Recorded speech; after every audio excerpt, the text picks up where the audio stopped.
પિતૃઓની વાત કરતા હતા. ભગવાન સાથે કેટલાક પોતાના પૂર્વજોના મૃત પૂર્વજોના ફોટો રાખતા હોય છે અને તિલક ને દીવો ને અગરબત્તી બધું કરતા આપણે હનુમાનજીની ને ગણપતિજીની વાત કરી કે દરેકને સ્થાન છે, દરેકને સ્થાન છે ભગવાનને. એમ આપણા પિતૃ પણ આપણા માટે ભગવાન છે. તો પિતૃઓનું સ્થાન નૈઋત્ય ખૂણો છે. અચ્છા. તો ઘણા લોકો લાગણીવશ એવું કહેતા હોય છે કે ના ના અમારા મા બાપ તો અમારા માટે ભગવાન જ છે. ચોક્કસ ભગવાન છે, પણ એમને ત્યાં સ્થાન આપો ને. ત્યાં એમને ખિલ્લી મારીને લટકાવશો નહીં. તમે જોજો, જે લોકોને કદાચ કોઈકને ખ્યાલ હશે કે ભાઈ નૈઋત્યમાં આપણે પિતૃને મૂકવા જોઈએ, તો ત્યાં એ લોકો ખિલ્લી મારી પાછળ ચેન લગાડી અને લટકાવી દીધા. આને લટકાયા કહેવાય. અને નીચે આપણે કંઈક લગાડ્યું હોય પટ્ટી જેવું, અને પછી સેજ તમારી પર ઢાળ પડતું રહે, એને સ્થાન આપ્યું કહેવાય. તો પિતૃઓને ક્યારે પણ પૂજાના, ઘણા લોકો પોતાના ગુરુને બેસાડે છે, એમને પણ ન બેસાડાય. ભગવાન ભગવાનની જગ્યાએ છે, પછી એમને બીજી જગ્યાએ બાજોટ ઉપર સ્થાન આપો. તો પિતૃઓને હંમેશા નૈઋત્ય ખૂણામાં સ્થાન આપવું જોઈએ. પિતૃઓની એક તમે ખાસ ભૂમિકા કહેતા હતા કે એને નીચે સ્થાન આપીને દિવાલ પર મૂકવા જોઈએ, લટકાવવા ન જોઈએ. કેટલાક મંદિરોમાં રાખતા હોય છે, કેટલાક દરવાજાની બરાબર સામે પણ પિતૃઓની તસવીર રાખતા હોય છે. મૂળ પ્રશ્ન છે કે પિતૃઓ માટે આદર હોય, વારંવાર સારા નરસા દિવસોમાં એમને યાદ કરવાની ઈચ્છા થાય અને એમને જોઈએ તો કદાચ એમના આશીર્વાદ સન્મુખ છે એવું લાગે. તો પિતૃઓની તસવીરો ઘરમાં ક્યાં રાખવી અને એની કેવી રીતે જાળવણી કરવી?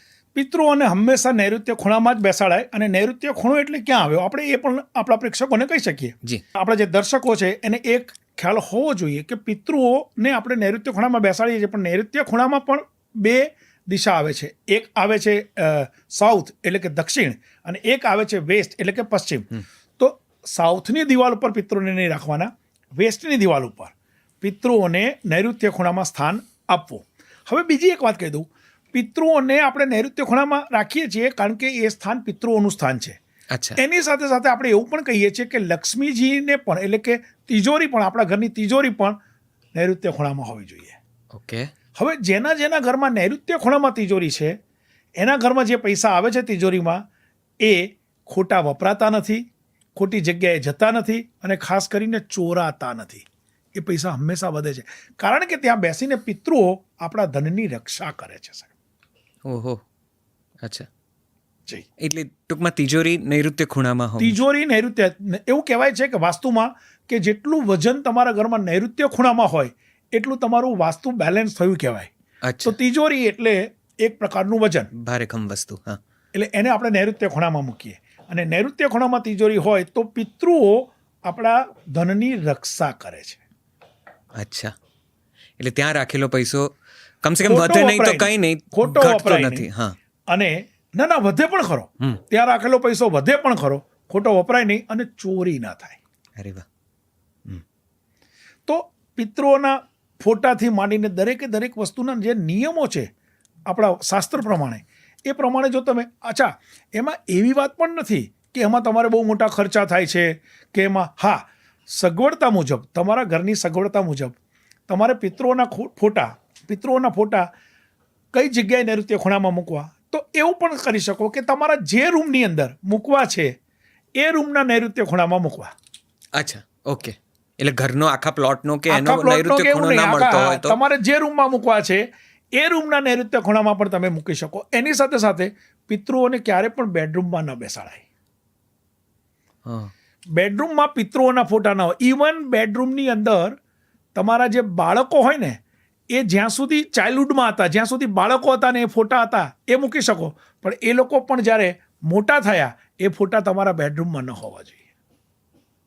તો એ ક્યાં હોવા જોઈએ? ધારો કે બાળકોની તસવીર. એક્ઝેક્ટ. હવે આપણે એની વાત પર આવીએ. તો બેડરૂમમાં પિતૃઓના ફોટા નથી મૂકવા. બેડરૂમની અંદર આપણે નાના બાળકોના ફોટા મૂકી શકીએ, પણ ઘણા લોકો બેડરૂમની અંદર ભગવાનના ફોટા મૂકે છે. તો ભગવાનને પણ બેડરૂમમાં ના બેસાડાય. જો બેડરૂમમાં તમારે કોઈ ભગવાનને બેસાડવા હોય તો રાધા અને કૃષ્ણને જ બેસાડાય, કારણ કે પ્રેમનું પ્રતીક છે. હવે એમાં પાછું એવું ખરું, એકલા રાધાજી પણ નહીં અને એકલો કાનો પણ નહીં. જો તમે એકલા રાધાજી કે કાનાને બેસાડ્યા તો એ ઘરનો કાનો બગડે અને બગડે. એવું કહેવાય છે ને, દરેક મહિલા પોતાના બાળકમાં કાનો જોવે છે, પણ પતિને કાનો બનાવવાની એની ખેવના નથી. એ કાનો ન હોવો જોઈએ. તો ઘરની અંદર, તમારા બેડરૂમની અંદર જો તમારે ભગવાન બેસાડો, ઘણા લોકોને બેડરૂમની બાજુમાં ટેબલ પર ગણપતિજી મૂક્યા હોય છે, ઘણાએ તો હનુમાનજી મૂક્યા હોય છે. તો એ ભગવાન માતાજી કે તમારા કુળદેવી કે કોઈ ન હોવા જોઈએ, ના તમારા પિતૃ હોવા જોઈએ. બેડરૂમની અંદર બસ માત્ર મૂકવા છે ભગવાન, તો રાધા અને કૃષ્ણ મૂકો. એવી રીતે તમારા મેં તમને કીધું એ પ્રમાણે ઘરની અંદર એન્ટર થતાં તમે ભગવાન મૂકો છો તો ન મૂકો, એને દરેકે ભગવાનનું એક સ્થાન છે. એવી રીતે તમારા ઘરની અંદર જો તમારા હોલમાં, તમારા બેઠક રૂમમાં, જો મોટો બેઠક રૂમ હોય તો એની સાઇઝના કૃષ્ણ ભગવાનનો ફોટો મૂકો. કૃષ્ણ ભગવાન વાંસળી વગાડતા હોય, ક્રોસ પગ કરીને ઊભા હોય, પાછળ ગાય હોય, માખણનું એક માટલું દેખાતું એ લગાડો સાહેબ. હું ગેરંટી આપું છું તમારા ઘરમાં ધનના અને ધાનના ભંડારો ભરાશે. સાહેબ હવે તો આજકાલની જનરેશન તો મિલ માલિકોના બધા શબ્દો કદાચ ઓછા સાંભળ્યા હશે. તમે કદાચ હજી તો યંગ છો એટલે નહીં. અમારા વખતમાં તો મિલ માલિકોનો જમાનો હતો સાહેબ. બિલકુલ. અમદાવાદ એટલે આપણું માન્ચેસ્ટર, અમદાવાદમાં કેટલી બધી મિલ.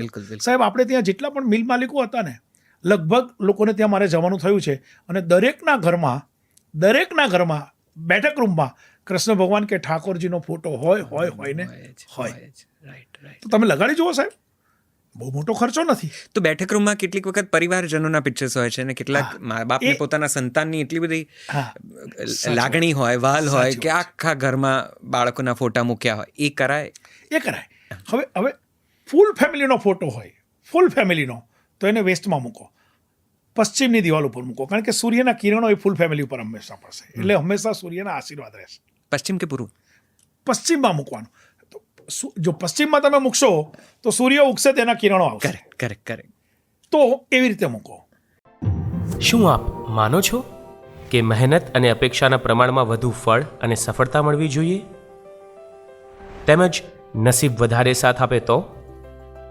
દુનિયાની દરેક વ્યક્તિ પોતાનું ભાગ્ય બદલવાની કોશિશ કરે છે, અને હું ચોક્કસ માનું છું કે ભાગ્ય પણ બદલાય છે. તો કેવી રીતે? કુલ 3 રીતે ભાગ્ય બદલાય છે: ગ્રહોથી, કર્મો દ્વારા અને ભૂમિ થકી. આપણી કુંડળીમાં ગ્રહોને યોગ્ય જગ્યાએ ગોઠવવા એ આપણા હાથમાં નથી, તેથી ગ્રહોથી આપણે ભાગ્ય બદલી શકતા નથી. આ ભાવમાં કરેલા કર્મનું ફળ આવતા ભાવમાં મળે છે, તેથી કર્મોથી પણ ભાગ્ય બદલી શકાતું નથી. તો ભાગ્ય કઈ રીતે બદલી શકાય? આપણું ભાગ્ય માત્ર ને માત્ર ભૂમિ દ્વારા જ આપણે બદલી શકીએ છીએ.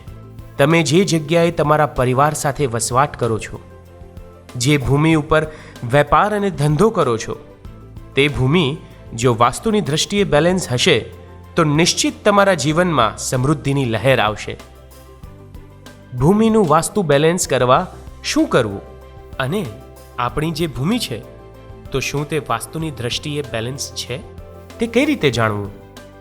ખૂબ જ લોકપ્રિય અને દુનિયાના લગભગ 54 દેશોમાં વાસ્તુશાસ્ત્ર અને જ્યોતિષ વિદ્યા દ્વારા આપણી સંસ્કૃતિ ફેલાવનાર શ્રી શૈલેન્દ્રસિંહજી વાઘેલા બાપુ દ્વારા લિખિત સરળ ગુજરાતી ભાષામાં આપણા ઘરને વાસ્તુ બેલેન્સ આપણે જાતે કરીએ નામનું પુસ્તક, એમ કહેવાય કે એક ગ્રંથ આપણે વસાવીએ, વાંચીએ અને આપણે જાતે જ આપણા ઘરનું વાસ્તુ બેલેન્સ કરીને આપણા ઘરમાં સુખ, શાંતિ, સંપ અને સમૃદ્ધિ રહે તેવો ચોક્કસ પ્રયત્ન કરીએ.